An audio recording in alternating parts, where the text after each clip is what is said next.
one day a man calls up and he says, I'm on my way to your cake shop and I have a gun and I'm going to come and blow your head off. And then he hung up. Hey everybody, and welcome back to the show. I've got a super fascinating guest to bring you today. With me today is Jack Phillips, who you may remember as the Christian baker from the Supreme Court case, Masterpiece Cake Shop. Jack, thanks so much for coming on the show. Oh, it's my pleasure. Glad to be here. Now, you've got a new book, actually, that's just out. And for everybody, the link to the book will be in the description. You can check it out. It's called The Cost of My Faith. I want to talk about the decision at your bake shop those years ago that wounded you up before the Supreme Court.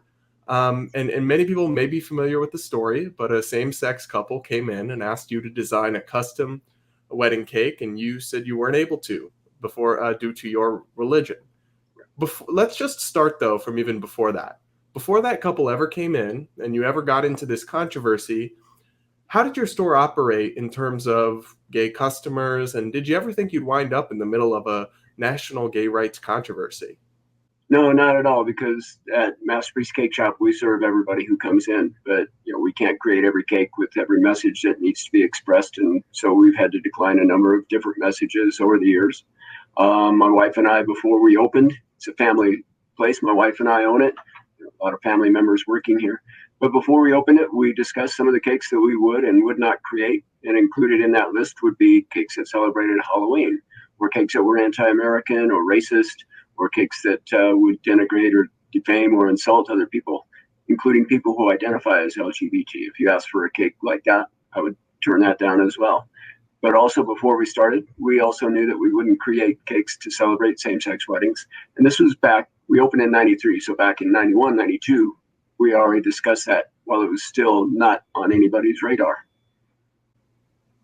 That's interesting. And I wonder to what extent, because you served everybody, that was part Sure. of the case that you pointed out. To what extent before this controversy did you interact with gay customers or even gay prospective employees? Just like I would interact with you. There's no difference in my mind. I treat everybody the same faith that I live with, in my marriage or raising my kids is the same faith that I use that impels me and compels me to treat my employees a certain way and my customers.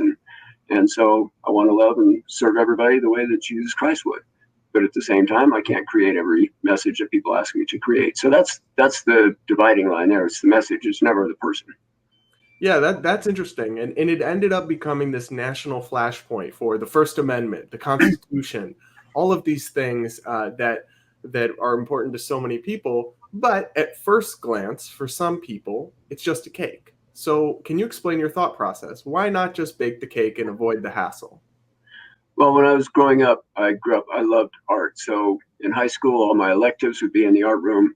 God's given me the artistic ability. And then I went to work in a bakery and found I loved baking. And then the owner of the bakery bought out another bakery and brought in cake decorators. And that's the first time I'd ever seen that. And I thought, someday I'm going to open my own bakery and it's going to be a custom cake bakery. I'm going to use the cake as my canvas and I'm going to help people celebrate special events in their life. And so for me, it's always been, I love the baking part. I love the eggs and the sugar and the butter, and the product is tremendous. But what motivated me to open a bakery is to open a place where I could use my artistic talent to express those celebrations, celebrate those events in people's lives.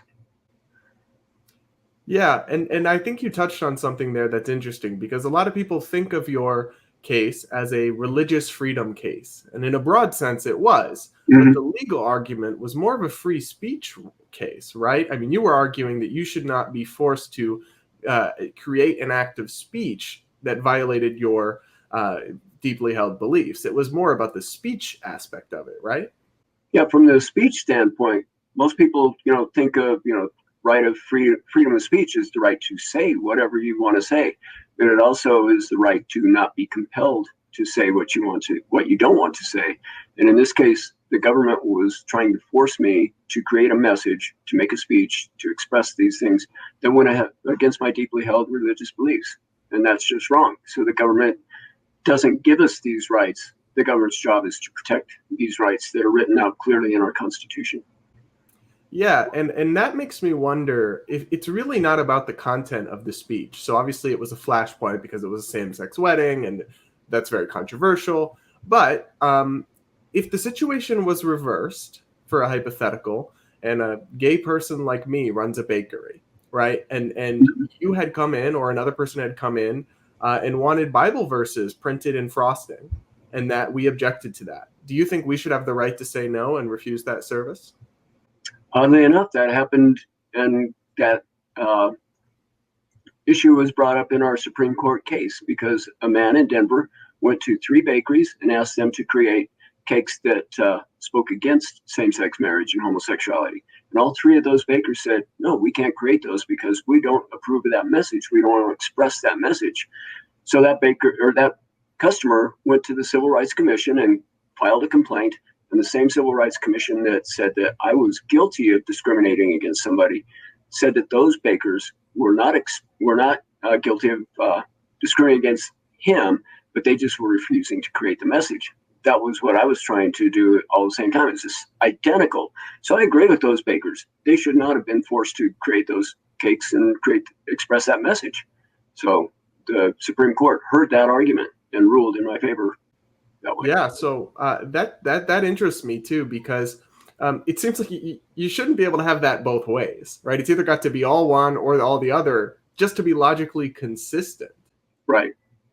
And so And the Supreme Court called him out on it, said you were being openly hostile to Jack and his faith, and we can talk about that later, but you were also not treating Jack equally with other bakers and other artists in the city.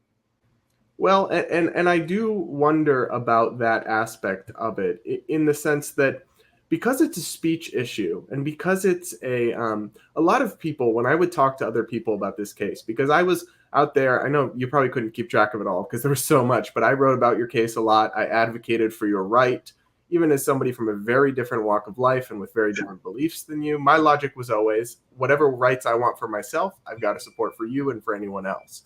But people would say, well, if anyone can just cite religious freedom and I get out of any anti-discrimination law, then you can't have any anti-discrimination law at all. That's not really true, is it? Because of the way that this is a speech issue. It's not just citing religious freedom to get out of the law, right? No, and disagreement isn't discrimination. And the Supreme Court also called out the commission because they were openly hostile to me and my faith. And one of the commissioners said that people use religious freedom, to condone slavery and the Holocaust. And she called religious freedom a despicable piece of rhetoric that people use that way as a weapon. And that's just absolutely not true.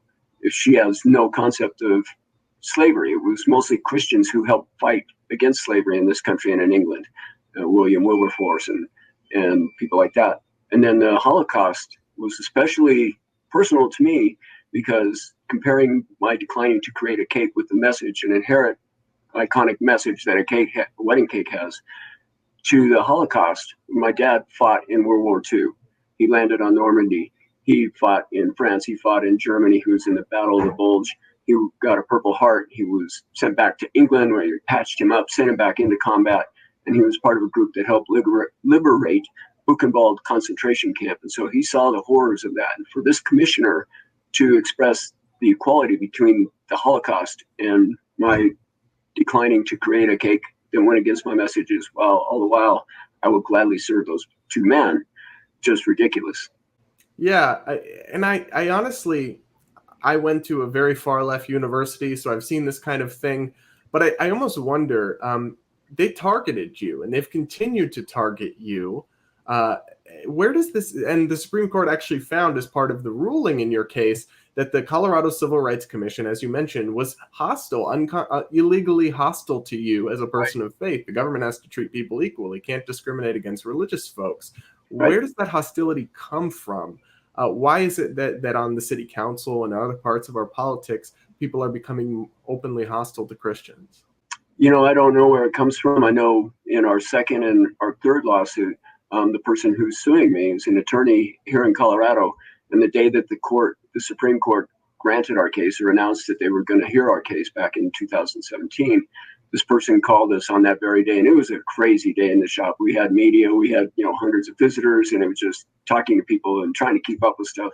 And the phone was ringing out the hook, and one of those calls was this attorney asking us to create a cake that was blue on the outside and pink on the inside, and that those colors were to celebrate a gender transition, changing from male to female. And while we tried to explain to this attorney, same thing. We'll serve you. We're glad to serve you. You can come to our shop. You can buy anything out of our showcase. We'll do other custom work for you. That's a cake that I can't create because it's a message that I can't express. But that person filed a complaint with the Civil Rights Commission, and they went forward with that complaint. Then 3 weeks after we get our 7-2 victory at the Supreme Court, the Colorado Civil Rights Commission decided they had probable cause to pursue that. But then a few months later, in March 2 years ago, the commission dropped those charges because we found evidence that they were embracing the hostility of the first commission, and going to pursue me using that hostility in their hearts. So they had to drop the case or they'd lose. But then the attorney who filed that complaint is now suing me personally in civil court. So where that comes from, I don't know, but it's clear and it's evident that there is hostility to at least me and my Christian faith. Yeah, that's just nuts to me. I've never heard of a gender transition cake. That seems like something they specifically came up with to try to target you and get you in trouble. Yeah, this person, I've been on this person's radar since his case started back in 2012. When the two men came in, that was July 19th, 2012. The following week, I think it's following week or 2 weeks, I had received emails from this attorney, calling me a hypocrite and a bigot, and even evidence that this person had contacted the Civil Rights Commission saying, if these two men don't sue this baker, I will do it for them. And then later on, we also had a request from this person for a cake of Satan smoking a marijuana joint. So this person has my back in their viewfinder. So it's ridiculous. Yeah, and it wasn't just this one person. I remember reading over the last few years, you've talked a bit, and I know you touch on this in the book, about how you were, in a way, persecuted. I mean, you would get angry phone calls. Yeah. You would get people threatening your shop. You lost a lot of your business. Can you talk us through that and all the consequences you suffered as a result of this case? Yeah, early on in the first couple of weeks also, I got numerous hateful, threatening phone calls. But one day a man calls up and he says, I'm on my way to your cake shop and I have a gun and I'm going to come and blow your head off. And then he hung up. So I don't know what to do with that. My daughter's in the back, my granddaughter's with her. My granddaughter's almost 3 years old. I'm like, okay, so I'm not afraid, but I don't want them to be here if anything happens. So I told him, go hide in the back. I'm going to call the police. And the police showed up. The man kept calling, I'm on this street, and I'm on this street, and I'm getting closer and closer, and I'm going to come and kill you. And he even called while the policeman was here, and the policeman tried to intercept those calls, but we couldn't trace him or anything. And so I don't know if the man came to the shop, saw the police car out front, thought better and went away. But I, to my knowledge, never heard any more from that person. But then there also, the Civil Rights Commission said that I had to, from here on forward, after they made the ruling, create wedding cakes for anybody who came in and asked for them. And that would include same-sex couples. And that would also deny me the right to actively participate in the design of the cake. So if a couple came in and they wanted an adult-themed wedding cake or a pornographic cake, I would have no choice but to create it. And so we were left with the option then of, do we fold and make wedding cakes, or do we stop our wedding business, which was a huge percentage of our business at that time. And so we opted to stop making wedding cakes. So it was not a hard decision. It was an easy decision. It was just the ramifications of it were difficult. Yeah, I was going to ask you that. If you could go back, you took a stand on principle, and for it, you had years of economic losses to your business and anger and harassment and the spotlight I'm sure you never imagined. If you could go back and you knew that would you still do it today? I would still do it today. I will do it tomorrow. I tell people that, you have to draw a line in the sand. These are things that I can and cannot do. In my case, the cakes that I couldn't create, but there are, other boundaries in my life as well. But when those boundaries are when they come up, I know I can't cross them. And those boundaries haven't changed. Those lines in the sand are still drawn. And if I had the same request tomorrow or 2 years from now, I would still have the same reaction or whatever, and say, I'm sorry, I'm glad to serve you in any other way, but I can't do this. And so, yeah, I would make the same decision. And that's why we're in our third lawsuit today. The same lines I'm being asked to cross, but I can't. Yeah, and it seems like this issue is only coming more to a forefront with a legislation like the Equality Act, and Right. this push is only getting louder. So if somebody's listening right now who would probably by default agree with the progressive position on this, religious liberty and free speech don't get you out of this. You should have to serve everybody. What is your pitch to them for why they should change their mind? Why they should support your right and everyone's right to reject individual services that violate their conscience? Well, short and simple. First, I do serve everybody who comes in my shop. I don't care if they're transgender. I don't care if they're homeless. I don't care if they're Catholic, Jewish, Muslim, homosexual. I serve everybody, but there are lines that I can't cross. But every American should have the right to live and work according to their conscience without fear of punishment from the government. The government isn't here to give us and take away our rights and freedoms. They're here to protect those rights and freedoms. They're clearly written in the Constitution. They didn't give them to us. God did, and they're there to protect them. So hopefully, the Equality Act, however that works out, will still, if it passes, will still be able to protect people's individual constitutionally guarded rights. And were you disappointed in the outcome of your case in that it didn't go super far beyond the specific circumstances of your case? Did you wish they would have handed down a more sweeping ruling protecting religious liberty and free speech? No, the ruling of the court was clear. The last thing that my attorney, Kristen Wagner from Alliance Defending Freedom, said in her argument was this court should reverse. They did. We asked them to look at these situations and say, this ruling was wrong, it should be reversed, and it was reversed. And people ask me all the time, I wish it would have gone farther. And that's because we won. But if we would have lost and they would have taken away more freedoms, you'd throw your arms up and say, what in the world are you doing? You don't have the right to do that. We only asked you for this. And they ruled clearly on it. They absolutely did. So I was content with the ruling as it was. And finishing the case freed you up to write this book. Obviously, you can't go and write a book while you're before the Supreme Court. You got to play your cards a little more close to the chest. So why did you decide to write the book, and what do you hope to achieve with it? Well, the first thing that came to my mind when we were approached with the idea of writing a book, which turned out to be The Cost of My Faith, was that I wanted a story I wanted to be able to put in writing for my kids and for my grandkids. What actually happened, because you can go online, you can find any version of the story that you want, but I want them to know what I heard, what I saw, what happened to me that day and the years, right afterwards. And as they grow up, they'll want to know maybe. And it's not just then for my kids, but I was given a platform then that I could talk to you and I could talk to friends and talk to many strangers who have come in the shop. A radio station did their broadcast from our shop one day a long time ago, and a gay man came in, one of the first people to come in that morning, 5 o'clock in the morning, introduced himself, said, I'm a gay man. I said, hi, how you doing? What can I do for you? Since that introduction, we've had many conversations. We've become friends. He even actually testified for us in our third lawsuit just back in March in our favor, because I serve everybody. I've served him as well as I could. And again, the court ruled the way it should. And so we're happy with that. And we'll go from there. Beyond just telling your side of the story, Yeah. what is it that you hope to impress upon people through putting your thoughts to print? One of the things, a couple of things I'd like to point out. One is this is a very small shop. Like I said, it's my wife and I that own it. My daughter works here. If this can happen to me, this is not a large corporation and advertising budget or anything like that. We go day to day, and we want to do the best that we can. But if it can happen here, it can happen to anybody, and everybody needs to be ready to defend their rights and freedoms. And if I can encourage people to do that, to know that it could happen in any situation, and they need to be willing to stand. And because of my faith, it has to be willing. You have to have something that's worth standing for. And because of my faith and my relationship with Jesus Christ, it is worth standing for.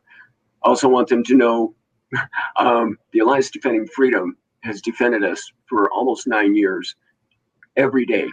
And I couldn't afford to take a lawyer to lunch, but they do all their work pro bono. And the work that they do is not just for me. It's like when we were deciding whether to file the petition to go to the United States Supreme Court, the Supreme Court, most people don't know, but they turn down over 99% of the cases that they're presented with every year because they can only, rule on so many. And for them to rule on ours was pretty phenomenal. But as we were discussing that, should we do this or should we not? My attorneys are telling me the odds of you being heard by the Supreme Court are slim, less than 1%.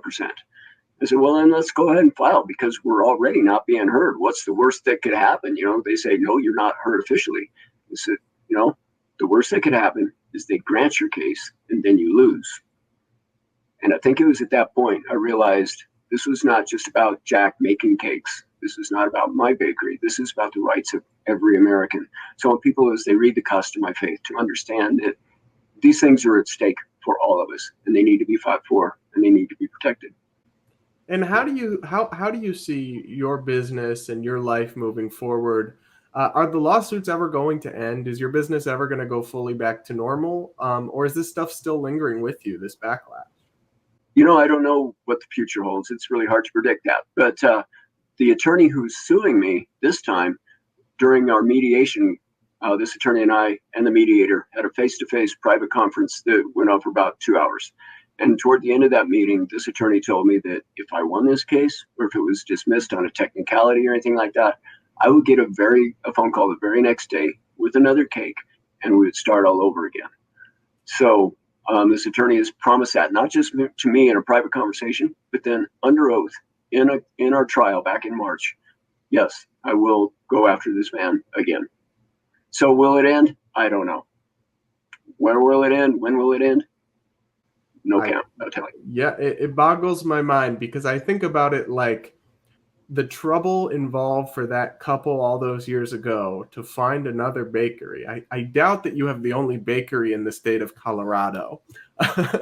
No, in fact, in the Supreme Court records, we have 67 bakeries in Denver who advertise that they're friendly and willing to make cakes for same-sex weddings. Not just if you come in and will you do it? Well, yeah, okay, we'll do that. No, they advertise they want that business. So there's no hardship in them finding a cake. In fact, the cake that they ended up with had rainbow-colored layers inside and was a free cake from a bakery here in town.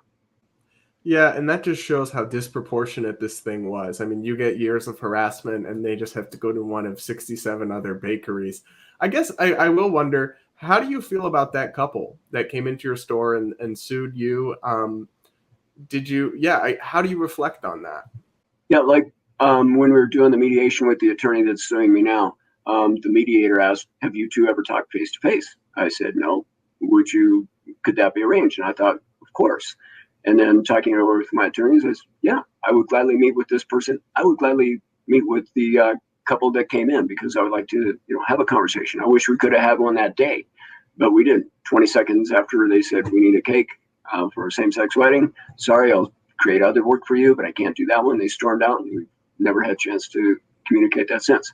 So yeah, I would love to have those conversations. Yeah, I just wish people could do that, could talk more and kind of connect with each other, because even just talking to you now, it's like the caricature of the evil Christian bigot who hates gay people, who put the no gays allowed sign in the store. It's just so obviously not true. And you really only need to talk to you for about 10 seconds to see that. Well, I hope so, because the Bible says that there are fruits of the Spirit, and they're love, joy, peace, patience, kindness, goodness, gentleness, faithfulness, and self-control. And those are things that the Holy Spirit does through us. A lot of people interpret that as things that we do back, for God. But He gives us love for our fellow man. The faith that drives me to treat my employees the way I do is the same faith that wants me to treat strangers and customers the same way. Well, thanks for sharing your story today, and everybody can check out the link to your book. It's in the description. Now, before I let you go, Jack, Sure. As a baker, I think you probably have some interesting insight into this, but I always ask everybody for their most controversial food opinion. We talked about this before the show. You've had some time to think about it. What's yours?